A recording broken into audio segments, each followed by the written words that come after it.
Takut yang paling tinggi itu tingkatannya adalah takut kepada Allah. Kenapa takut kepada Allah? Karena Allah mempunyai sifat-sifat kebesaran. Itu yang lebih afdal, yang lebih tinggi kedudukannya.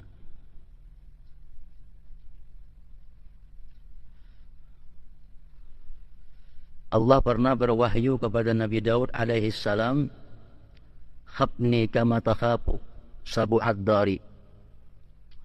Artinya, wahai Daud, ujar Tuhan, takutlah kamu kepadaku sebagaimana kamu takut terhadap binatang buas. Kenapa kita takut kepada binatang buas? Karena binatang buas itu bisa menerkam. Binatang buas itu gagah perkasa. Binatang buas itu punya sifat-sifat yang keras. Dan binatang buas kada peduli kita ini salah atau kada terhadapnya. Walaupun kita kada bersalah, binatang buas bisa menerkam kita. Maka itulah halnya takut kepada Allah itu memandang sifatnya. Walaupun kita kada pernah bersalah kepada Allah, kita bisa dihukum oleh Allah. Karena menghukum atau memberikan nikmat itu adalah sesuatu yang harus bagi Allah, bukan sesuatu yang wajib. Orang yang bermaksiat boleh jadi dimasukkannya ke dalam surga. Orang yang hidupnya taat boleh jadi dimasukkan ke dalam neraka. Nah, jadi kita takut kepada Allah itu takut kepada Allahnya, karena Allah punya sifat-sifat kebesaran. Allah punya sifat yang tidak peduli. Nah, ini derajat yang tinggi. Apabila kita demikian, punya sifat takut yang macam tadi, walaupun kita kada berbuat dosa, tetap kita takut kepada Allah. Walaupun kita kada pernah melanggar hukum Allah, tetap kita takut kepada Allah.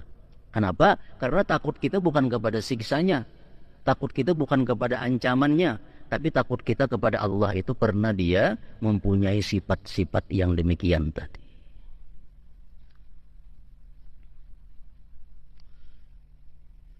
Nah, itu derajat takut yang tinggi. Macam Rasulullah SAW, Nabi kita kada pernah salah terhadap Allah. Nabi kada pernah melanggar apa yang diperintah Allah. Nabi Nabi kita menjunjung apa yang diperintahnya. Tapi Nabi berkata, "Ana akhsyakum lillah wa atqa." Aku ya Nabi orang yang paling takut di antara kalian ini terhadap Allah. Padahal Nabi kada pernah maksiat. Berarti Nabi bukan takut kepada ancaman Allah. Nabi bukan takut kepada siksanya Allah. Tapi Nabi takut itu kepada Allahnya. Nah, ini khauf yang tinggi. Ada khauf yang di bawah, yang rendah. Itu orang-orang yang takut kepada Allah karena siksanya. Karena Allah itu mempunyai neraka, Allah itu mempunyai siksa yang dahsyat, lalu takut kepada Allah. Nah, ini nomor 2 tingkatannya. Orang yang macam ini, takut nang ini bisa tertipu. Kenapa? Satu saat ini merasa kada berbuat dosa, lalu kada takut kepada Allah. Kalau kita takut lawan Allah itu hanya takut siksanya, takut ancamannya, itu bisa kita kada takut lawan Allah kalau kita merasa kada berdosa. Lain hal dengan takut kepada Allah.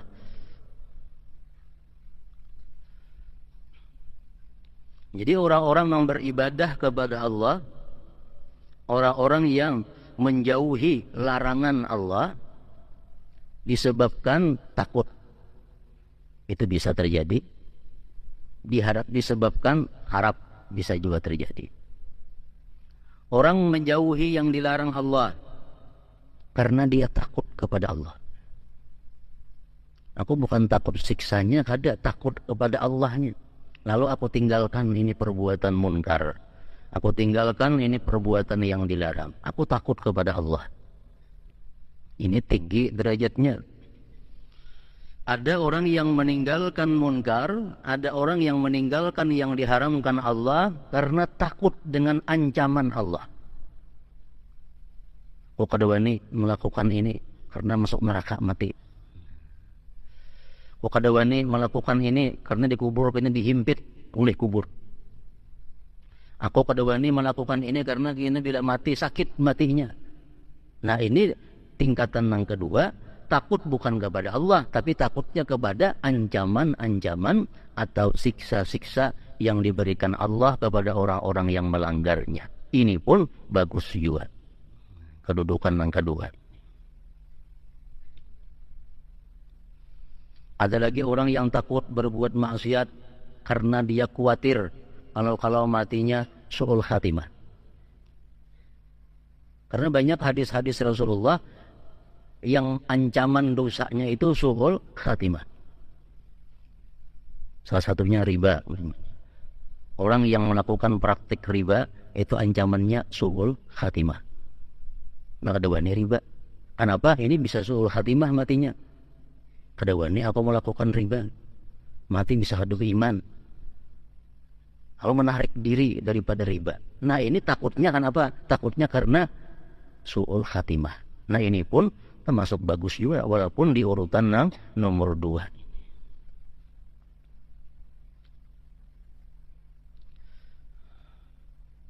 Jadi su'ul khatimah itu patut kita takuti.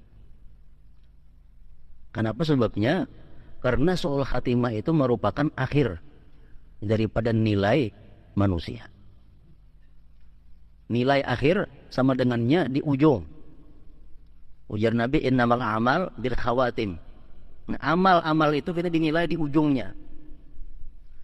Nah jadi kita kalau takut kepada su'ul khatimah, kita khawatir kalau mati ini kadang membawa iman. Ini takutnya takut di tingkatan yang nomor 2.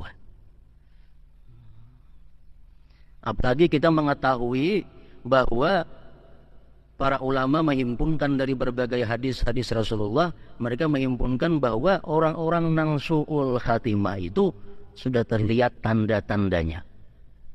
Nah, apabila tanda-tanda su'ul khatimah itu kita ukur dengan keadaan kita, makin banyak ada tanda pada diri kita, tentu makin takut dengan su'ul khatimah.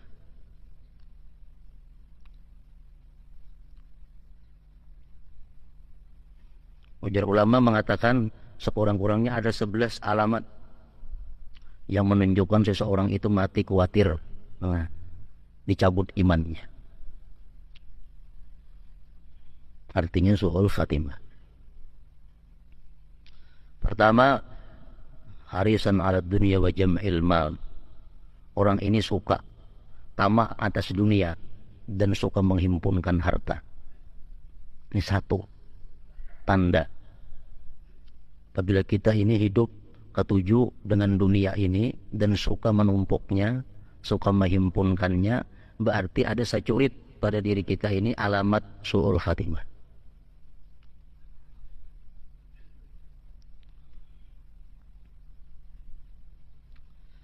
Yang kedua, ujar mereka mengatakan himmatuhus syahawat. Pikirannya itu nang nyaman-nyaman. Kayak apa makan supaya nyaman, kayak apa guring supaya nyaman, kayak apa duduk supaya nyaman, kayak apa berpakaian supaya nyaman. Nah, kayak apa itu ini supaya nang nyaman-nyaman. Pikirannya hanya untuk syahwat, untuk nang nyaman-nyaman. Dan dalam diri kita ada yang demikian itu, dua curit, sudah kita alamatnya su'ul khatimah. Yang ketiga, pahasan fil qaul wa miktsara. Yang ketiga itu alamatnya adalah berkata-kata yang kada baik dan banyak bicara. Perkataan yang kada baik itu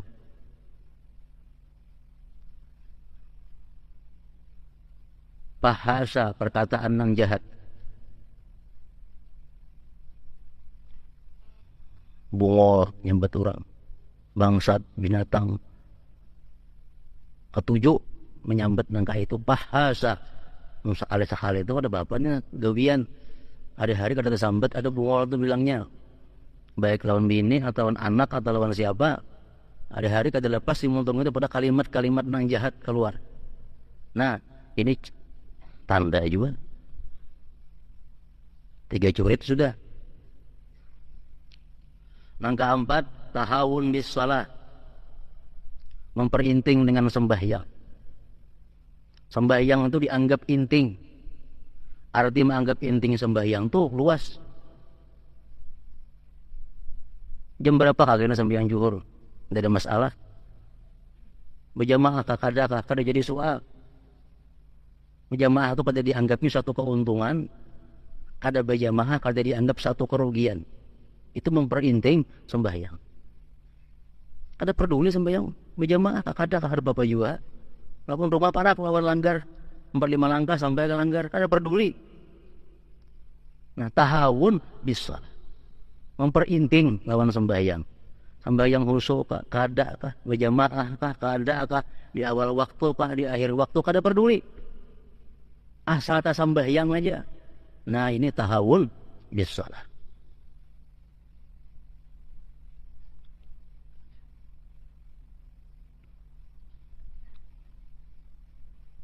Bila itu gawian kita, itu alamat su'ul khatimah. Yang kelima, suhbatuhul fujjar. Dan kakawanannya ini orang-orang yang kada baik. Kakawanan orang-orang yang kada baik. Kada ada bisa kawan ng orang saleh, orang yang takwa, ng akrab lawan inya tuh kada ada orang-orang saleh. Ng akrab duanya kada ada orang-orang takwa. Kawanan periman-periman. Mencarok ulang naik ke rumahnya periman-periman tuh aja. Kada ada orang saleh, orang takwa, penuntut ilmu kada ada.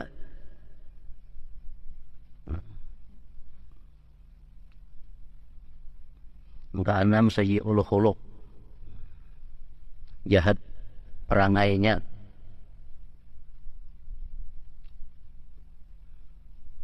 Yang ketujuh, fakhura, angkuh.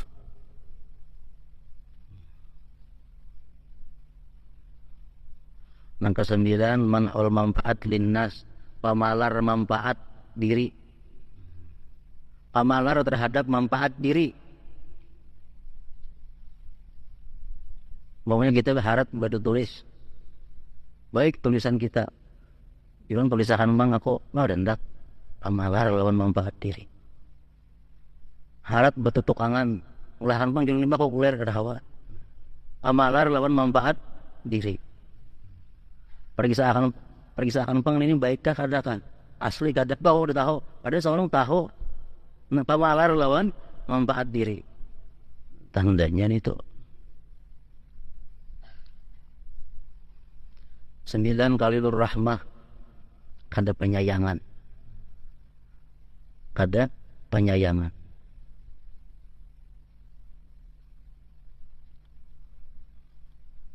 Salah seorang sahabat Rasulullah datang kepada Rasulullah. Rasulullah perhatian mencium cucu sidin Sayyidina Hasan, Sayyidina Husain. Dicium sidin, diangkat sidin, cucu sidin.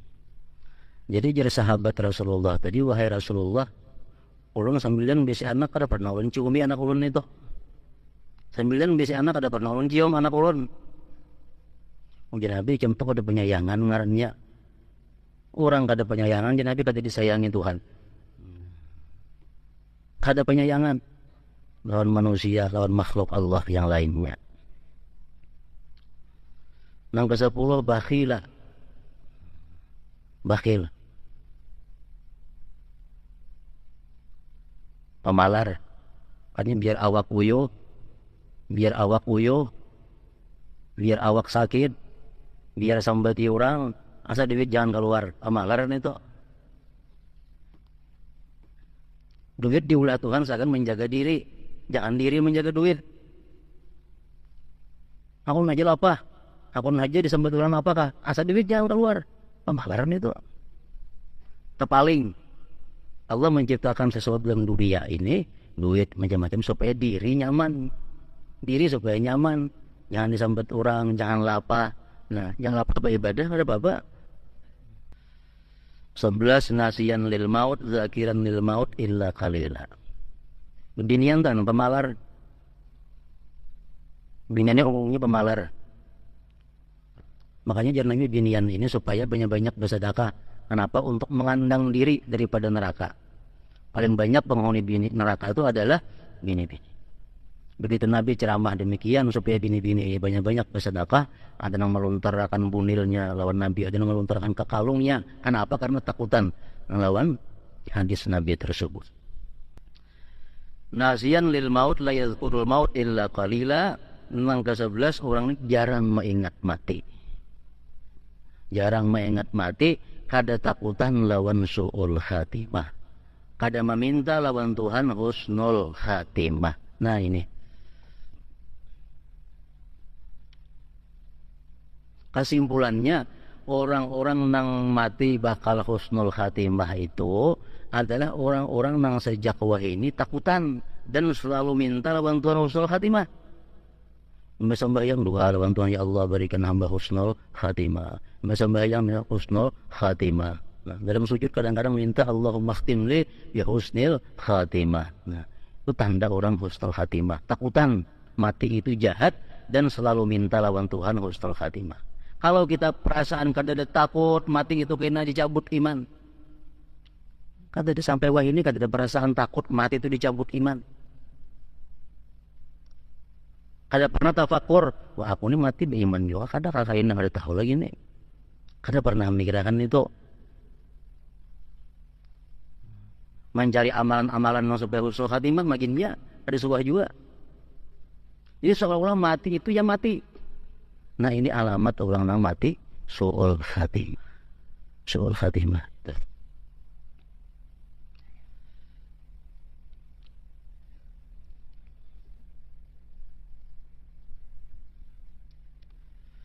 Nah, rasa takut kepada Allah kelak di akhirat akan membuahkan keridaan Allah.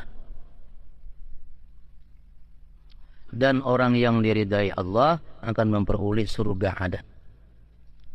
Allah mewahyukan radhiyallahu anhum wa radu'an dari kaliman khasyiya rabbah. Allah ridha kepada mereka dan mereka pun ridha kepada Allah. Yang demikian itu untuk orang-orang yang takut kepada Tuhan. Nang dapat keridaan Allah itu adalah orang-orang yang takut kepada Tuhan. Ini kedudukan yang tinggi tadi. Lain lawan takut siksanya, takut ancamannya. Nang Allah ridha itu, mereka pun ridha kepada Allah, itu untuk orang yang takut kepada Allah.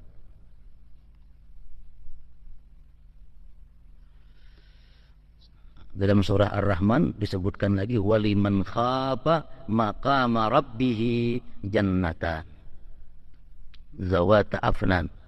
Dan bagi orang yang takut akan makam Tuhannya. Sebagian ulama tafsir mengatakan di sini hisab Tuhannya. Ada dua surga.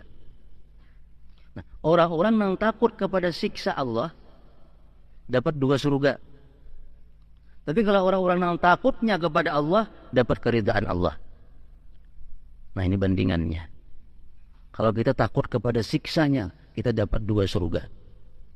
Dan bagi orang yang takut akan makam Tuhannya, hisab Tuhannya, ada dua surga. Kedua surga itu memiliki pohon-pohon dan buah-buahan. Ini perbedaannya antara orang yang takut lawan Allah, takut lawan ancaman Allah. Orang takut lawan ancaman Allah, kelak dapat dua surga. Orang yang takutnya kepada Allah dapat ridha.